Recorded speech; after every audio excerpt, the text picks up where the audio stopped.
పార్టీలో లోకేష్ గారిని ఎదుర్కొనేటంత స్థాయి ఉన్న వ్యక్తులుంటే జస్ట్ మీరు వాళ్ళు కలిపిరండి. నేను మా నాయకుడిని బతిమాలక్కర్లేదు. వెళ్ళండి సార్, మనం ప్రూఫ్ చేసుకోవాలంటే కంపల్సరీ బయటకు వస్తారు.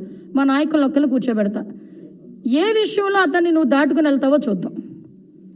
ఆవిడ సబ్జెక్ట్ విషయంలోనా, టెక్నాలజీ విషయంలోనా, అంటే కమ్యూనికేషన్ విషయంలోనా, ఏ విషయంలో? అలాంటిది నువ్వు ఈరోజు మన లోకేష్ గారి గురించి మాట్లాడుతూ ఉంటే నిజంగా మీ మీద నాకు జాలేస్తుంది. ఒక్కొక్కసారి జాలేస్తుంది రోజా గారు ఏం మాట్లాడుతున్నారు అని.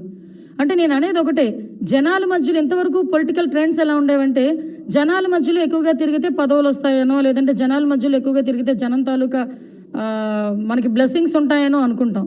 కానీ ఈరోజు వైఎస్ఆర్సీపీ ట్రెండ్ ఎలా ఉందంటే పీఠాధిపతుల చుట్టూ తిరిగితే మంత్రులు అయిపోతారు, పీఠాధిపతుల చుట్టూ తిరిగితే ఎమ్మెల్యేలు అయిపోతున్నారు, పీఠాధిపతుల చుట్టూ తిరిగితే క్యాబినెట్ ర్యాంకులు వచ్చేస్తున్నాయండి.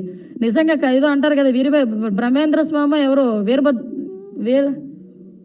పోతుల వీర బ్రహ్మేంద్ర స్వామి సంథింగ్ ఆయన చెప్పినట్టు ఈరోజు పీఠాధిపతుల చుట్టూ తిరిగితే పదవులు వచ్చే పరిస్థితి ఈరోజు కనిపిస్తుంది. అంటే నేను ఇంకోటి మాట చెప్తున్నా, ఈ మధ్యకాలంలో కొంతమంది నాతో చెప్పారు, హైదరాబాద్లో నగరి ప్రజలు ఎక్కువ కనిపిస్తున్నారంట. ఎక్కడరా కనిపిస్తున్నారంటే అన్నపూర్ణ స్టూడియో దగ్గర, నానక్రమగూడ స్టూడియో దగ్గర కనిపిస్తున్నారంట. ఈ మధ్యకాలంలో 2-3 రోజుల నుంచి పీఠాధిపతుల దగ్గర కూడా కనిపిస్తున్నారు. అంటే మీరు నగరి ప్రజల తాలూకు ఎమ్మెల్యే అయ్యుండి, రిప్రజెంటేషన్ అయ్యుండి, అక్కడ ఉండకుండా అక్కడ దళితుల్ని ఎదుర్కొనే శక్తి లేక దళితుల మీద తిరిగి వాళ్ళ మీద కేసులు పెట్టుకొని వాళ్ళు అడిగిన ప్రశ్నలకి సమాధానం చెప్పలేక వాళ్ళని కూడా భయభ్రాంతులకి గురి చేసి ఈరోజు మీరు ఇక్కడికి వచ్చి రిబ్బన్లు కట్ చేసుకొని శంకుస్థాపనలు చేసుకొని ఇక్కడ అక్కడ తిరుగుతూ పీఠాధిపతులు తిరుగుతున్నారు. జనాలు మర్చిపోయే పరిస్థితి కూడా వస్తుంది.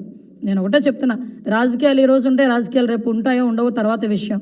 కానీ మనం చేసిన పని, మనం చెప్పిన మాట కంపల్సరీగా ప్రజల్లో ఉంటుంది. ఈరోజు ప్రజలు వింటున్నారు కదా, చేస్తున్నారు కదా, నోటికి ఏదొస్తే అది మాట్లాడితే కనుక జనాలు రాళ్ళుచ్చుకుని కొట్టే పరిస్థితి ఈరోజు కనిపిస్తుంది. ఈరోజు ఎందుకు ఈ మాట చెప్తున్నానంటే, మీరు మొన్న రాజధాని మహిళల గురించి ఒక మాట అన్నారు, ఇంట్లో మగాళ్ళు లేక ఆడవాళ్ళ ముందుని పెట్టి చేస్తున్నారా అని. వాళ్ళ మాటలు విన్నారా మీరు రోజా గారు? మీకు అర్థమవుతుందా వాళ్ళ మాటలన్నీ కూడా? ఎందుకు చెప్తున్నానంటే ఒకసారి వినండి.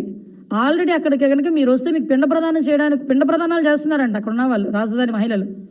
మీకు ఏదైనా జనాల మీద కట్టసి ఉంటే, జనాల మధ్యలో మనం ఉండాలి, రాజకీయం చేయాలి అని మీకు ఒక మహిళగా మీకు గుర్తింపు ఉంటే ఒక్కసారి రాజధాని మహిళల మీద జరుగుతున్న అన్యాయాల గురించి స్పందించండి దయచేసి.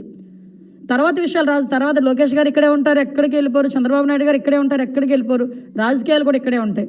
మనం మహిళలం కాబట్టి దయచేసి ఇప్పుడు ఈ 8 నెలల కాలంలో మహిళల మీద జరుగుతున్న అఘాయిత్యాల గురించి ఒక్క ప్రెస్ స్టేట్మెంట్ గురించి నేను వెయిట్ చేశా. లాస్ట్ 5 ఇయర్స్లో జరగనివి కూడా, జరిగినవి తక్కువైతే జరగని వాటి గురించి ఎక్కువగా మాట్లాడి చంద్రబాబు నాయుడు గారి మీద బురద జల్లి, తెలుగుదేశం పార్టీ వాళ్ళ మీద బురద జల్లి నానా యాగిరి చేశారు కదా. ఈ 8 నెలల కాలంలో 150 మానభంగాల కేసులు నమోదయ్యాయి. అమ్మ అర్థం